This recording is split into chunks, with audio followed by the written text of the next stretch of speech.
माननीय अध्यक्ष महोदय, मी आज विकसित भारत रोजगार आणि आजीविका मिशन ग्रामीण विधेयक 2025 या महत्त्वाकांक्षी आणि दूरगामी परिणाम करणाऱ्या विधेयकावर आपले लक्ष वेधण्यासाठी उभा आहे। या विधेयकाच्या मूलभूत रचनेत विशेषतः वित्तपुरवठा, कामाच्या अधिकारावर नियंत्रण आणि अंमलबजावणीच्या पद्धतीत गंभीर त्रुटी आहेत, ज्या ग्रामीण श्रमिकांच्या हक्कांची तडजोड करतात आणि सहकारी संघ राज्य व्यवस्थेची पायाभरणी कमकुवत करतात। मी या विधेयकातील 3 मूलभूत चिंता सभागृहाच्या लक्षात आणून देऊ इच्छितो।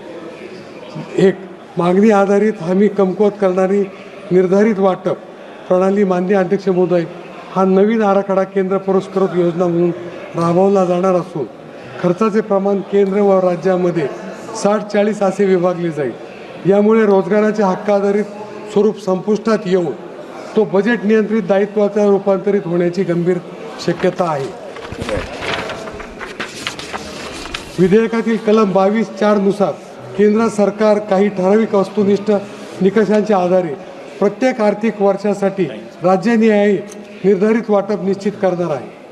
परंतु या विधेयकाचा सर्वात कळीचा आणि चिंताजनक भाग कलम 22(5) आणि 22(6) मध्ये आहे, जिथे स्पष्टपणे नमूद करण्यात आले आहे की राज्याने निर्धारित वाटपापेक्षा अधिक केलेल्या कोणत्याही खर्च संबंधित राज्य सरकारला उचलावा लागणार आहे। याचा अर्थ असा होतो की जर एखाद्या राज्यात दुष्काळ, अतिवृष्टी, नैसर्गिक आपत्ती, आर्थिक मंदी किंवा स्थलांतरामुळे कामाची मागणी केंद्राने ठरवलेल्या मर्यादेपेक्षा वाढली, तर त्या अतिरिक्त खर्चाची संपूर्ण जबाबदारी राज्य सरकारवर टाकली जाईल।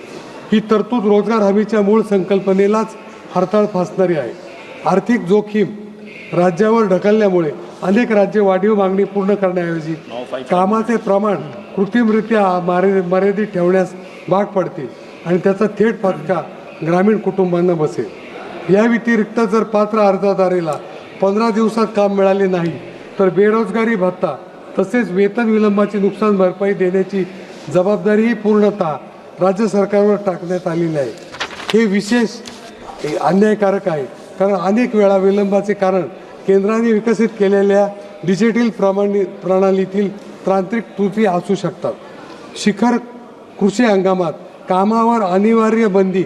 मान्य अध्यक्ष महोदय, हे विधेयक ग्रामीण कुटुंबाच्या उपजीविकेच्या सुरक्षिततेवर थेट आघात आहे। कलम 6 आणि अनुसूची 1 नुसार प्रत्येक राज्य सरकारला दरवर्षी कमाल 60 दिवसांचा कालावधी अधिसूचित करणे अनिवार्य आहे, ज्यामध्ये पेरणी व कापणीचा कृषी हंगाम समाविष्ट असेल आणि या कालावधीत या कायद्याअंतर्गत कोणतेही काम सुरू करता येणार नाही। ही तरतूद मजुरांच्या स्वतःच्या गरजेनुसार काम निवडणीचा अधिकार काढून घेते। या 60 दिवसात जर शेतात काम उपलब्ध नसेल किंवा अत्यंत कमी मजुरी मिळत असेल तर त्या कुटुंबांना कायद्याने हमी दिलेले उत्पन्न मिळवण्यास प्रतिबंध केला जातो। मान्य अध्यक्ष महोदय, रोजगार हमी कायद्याचा उद्देश लोकांना रोजगार देण्याचा आहे, कृषी क्षेत्रासाठी सक्तीची स्वस्त मनुष्यबळ उपलब्ध करून देण्याचा नाही। कामावर अशी सक्तीची बंदी म्हणजे हमी अधिकाराचे थेट उल्लंघन आहे। मान्य अध्यक्ष महोदय, 125 दिवसांचा रोजगार हमीचा दावा आणि विकसित भारत राष्ट्रीय ग्रामीण पायाभूत सुविधा स्टॅक यासारख्या संकल्पना असूनही आर्थिक मर्यादा आणि कामाच्या हक्कावर लादलेले निर्बंध या विधेयकाचा मूळ उद्देशच कमकुवत करतात। म्हणून मी केंद्र सरकारला पुढील सुधारणा करण्याची ठाम विनंती करतो। निर्धारित वाटप प्रणाली त्वरित रद्द करावी आणि मागणी आधारित वैधानिक हमीनुसार होणाऱ्या सर्व अतिरिक्त खर्चाची जबाबदारी केंद्र सरकारने घ्यावी। कृषी हंगामातील 60 दिवसांच्या सक्तीचे कामबंदी मागे घ्यावे, जेणेकरून ग्रामीण कुटुंबांना त्यांच्या गरजेनुसार रोजगार हमीचा लाभ घेता येईल। जर आपल्याला खऱ्या अर्थाने विकसित भारत घडवायचा असेल तर तो दुर्बळ श्रमिकांच्या मूलभूत हक्कावर अटी लादणारा नव्हे तर त्यांना सक्षम करणारा असला पाहिजे। मान्य अध्यक्ष महोदय, मनरेगा हे नाव बदलून राम नाव घेतलं म्हणून जे श्रमिकांवर जो आधार होणार पाहिजे तो आधार होत नाही। तरी माझं म्हणणं असं आहे की आपण केंद्र सरकारने याचा विचार करावा। धन्यवाद अध्यक्ष महोदय।